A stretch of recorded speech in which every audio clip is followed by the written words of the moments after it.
କେତେବେଳୁ ୱେଟ୍ କରିଛି ଚିଣ୍ଟୁର ଏପର୍ଯ୍ୟନ୍ତ ଦେଖା ନାହିଁ। ମତେ କହିଥିଲା 3.5 ମିନିଟ୍ରେ ଆସିବି ବାହାରି ବୋଲି, ବଟ୍ 4.5 ମିନିଟ୍ ହେଇଗଲାଣି ତାର ଏପର୍ଯ୍ୟନ୍ତ ଦେଖା ନାହିଁ। କଣ କରିବି, ବହୁତ ରାଗ ଲାଗିଲାଣି, ଭାବୁଛି ପଳେଇବି।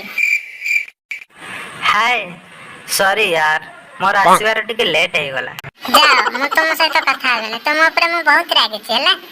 ସରି यार, ବାଟରେ ଟିକେ ଟ୍ରାଫିକ ଥିଲା ବୋଲି ଲେଟ୍ ହେଇଗଲା। ଏଥିରେ ରାଗିବାର କଣ ଅଛି ଯେ? Waiter come here.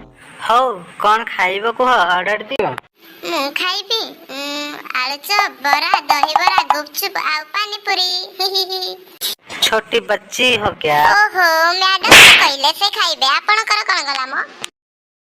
ପଇସା ମୁଁ ଦେବି ନା ସିଏ ଦବ? ତୁ ତ ଅଧିକ କଥା କହୁଛୁ, ତୁ ତ କାମ କରୁନୁ। ଓହୋ, ମୋର ଟିକେ ଷ୍ଟାଇଲ ଟା ଅଲଗା। ଚାଲ ବେବେ ଆମେ ୟା ସାଇଡ ରେଷ୍ଟୁରାଣ୍ଟ କୁ ଯିବା। ଏଇ ରେଷ୍ଟୁରାଣ୍ଟ ରେ ଭଲ ଖାଇବା ପାଇଁ ମିଳେନି। ହଁ ଚାଲ ଯିବା।